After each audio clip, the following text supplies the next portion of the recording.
চোপড় ভাই মানে আমার কি খাসপি তার কাপড় চোপড় আমার খাইছে দেওয়া লাগবে। একটা কথা কলি শোনেন না, ডাইনি দিলে কই বাই যাবে কলি ডানি যায়। আচ্ছা ঠিক আছে, কাজ কাম তো করে না, খালি ঘুম পারে আর মনে করেন যে টই টই করে এপাড়ায় ওপাড়ায় বেড়ায়। নাবালিকা মেয়েকে বিয়ে করে অতিষ্ঠ স্বামী সহ তার পুরো পরিবার। দর্শক, এমন একটা ঘটনা ঘটে গেছে এখানে, তো বিস্তারিত শুনবো তাদের মুখ থেকেই। আচ্ছা ভাই, ইনি তো আপনার নাবালিকা স্ত্রী তাই না? হ্যাঁ। এনার বয়স কত? বয়স কত হবে? 14 বছর। 14 বছরের মেয়েকে আপনি বিয়ে করছেন? 14 বছরের মেয়ে বিয়ে করি তো আমি জ্বালায় পড়ে গেছি ভাই। এটা আচ্ছা, তো মনে করেন কিভাবে বুঝে পাইনি, কিভাবে? কারণ হলো ভাই আমার বউটা মারা গেছে আজ 1 বছর।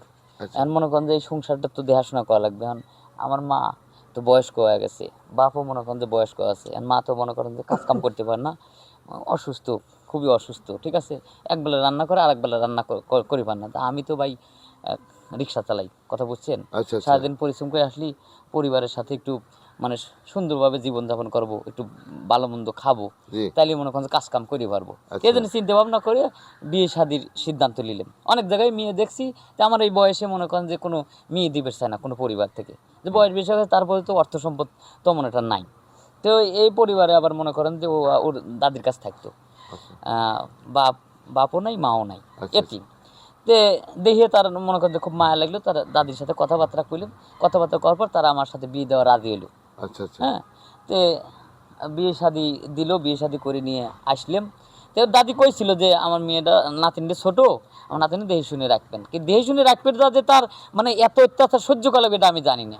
কাপড় চোপড় ভাই মানে আমার কি খাসপি তার কাপড় চোপড় আমার খাইছে দেওয়া লাগবে। একটা কথা কলি শোনেন না, ডাইনি দিলে কই বাই যাবে কলি ডানি যায়। আচ্ছা ঠিক আছে, কাজ কাম তো করে না, খালি ঘুম পারে আর মনে করেন যে টই টই করে এপাড়ায় ওপাড়ায় বেড়ায়, বাচ্চা সালপাল করার মতো। এই অশান্তিতে আছি ভাই। দর্শক, বুঝতে পারলেন। খামছো ভাই, এই দেন খালি উঠাও লাই। আচ্ছা আচ্ছা যদি ঘরে মনে করেন যে গা খালি যাই, যদি খালি একটু মানে শরীরে খালি টাচ পড়ে, তাহলে মনে করেন যে সারা শরীর খামছে লাই, খামছে টামছে কষ বাই করে হেলাইছে শরীর ভাই। আচ্ছা দর্শক, বুঝতে পারলেন, অপ্রাপ্ত মেয়েকে বিয়ে করে বিপাকে পড়েছেন এই স্বামী, যার কারণে স্ত্রীর অত্যাচার তাকে দিনের পর দিন সহ্য করে যেতে হচ্ছে। তো এ পর্যায়ে আমরা এখন কথা বলার চেষ্টা করব এই এই ছেলের মায়ের সাথে।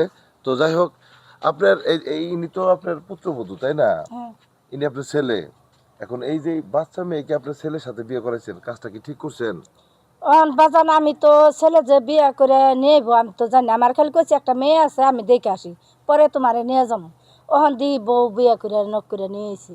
ওহন এ আসছে ছোটও তো আমরা আসলাম, আমরাও তো সংসার করছি, আমরাও তো সংসার টিকিয়ে রাখছি। ওহন মেয়ে তো তাও আল্লাহ দিলে ভালোই দেখা যায়, তাহলে এই মেয়ে আবার পারে না কেমনি? ওই পাগলামি করলে কি বাজান হয়? ওহন পোলায় বিয়ে করছে, ওহন পোলায় পাগলামি লইয়া কেমনে খাইবো কেমনে কি করবো, ওহন আমারও তো মাথায় বুদ্ধি খেলতেছে না, বলে এটা কি দৌড়া বিয়া করি আমি। আচ্ছা আচ্ছা, তার মানে আপনার এই পুত্রবধূকে যে নিয়ে আসছেন এর অত্যাচারে আপনারা সবাই অতিষ্ঠ, এই তো? অসন্তুষ্ট হয়ে গেছি আমরা। আচ্ছা দর্শক, বুঝতে পারলেন যে এই নাবালিকা মেয়ের অত্যাচারে পুরো পরিবারটাই অশান্তির মুখে পতিত হয়েছেন। তো যাই হোক, আমরা যে সম্পূর্ণটা কথাটা শুনলাম, এখন বিস্তারিত আরেকটু শোনার চেষ্টা করব এই তরুণীর কাছ থেকে, যে এই বয়সে সে কেনই বা বিয়ে বসলেন। আচ্ছা, এই যে আপনি যে একে বিয়ে করছেন, কেন বিয়ে করছেন তাহলে যদি অত্যাচারই করেন?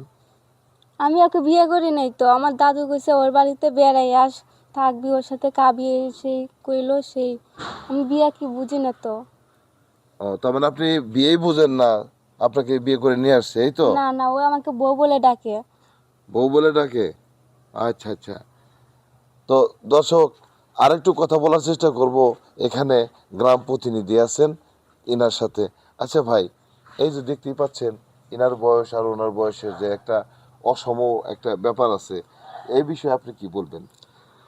এদের কথা আর কি বলবো, এদের নিয়ে প্রায়ই আমার কাছে অভিযোগ যায়। এদের বিচার সালিশ করতে করতে আমি বিরক্ত হয়ে গেছি। এখন দেখেন এই পুরুষটার বয়স কত আর মেয়েটার বয়স কত, আর মেয়েকে কি বলবো, ও তো একবারে নাবালক। আচ্ছা এর আচ্ছা, কথা আর কি বলার কিছু নাই আমার। বুঝতে পারছি আপনার মেয়েটা নাবালক। তো দর্শক, আপনারা বুঝতে পারছেন, নাবালক মেয়েকে বিয়ে করাতে সংসারে যে অশান্তি সৃষ্টি হয়েছে, এই অশান্তিটা এত সহজেই সমাধান হওয়ার নয়। তো নাবালিকা মেয়েকে বিয়ে করলে সবসময় এরকমটাই হবে, এটাই স্বাভাবিক, কারণ তারা সংসার বুঝে না, স্বামী কি জিনিস বুঝে না। তো তাহলে তারা কিভাবে সংসার করবে? তো যারা মেয়েদের গার্জিয়ান আছেন তাদেরকে আমরা অনুরোধ করব অল্প বয়সী কোনো মেয়েকে এভাবে বিয়ে দেবেন না। তা না হলে পরে দেখবেন এটা সেটা একটা না একটা দুর্ঘটনা তারা ঘটিয়ে ফেলবে, তখন কিছুই করার থাকবে না। তো যাই হোক, সবাই সাবধান থাকবেন আর এরকম কাজ থেকে বিরত থাকবেন। কখনো নাবালিকা মেয়েকে বিয়ে দিবেন না।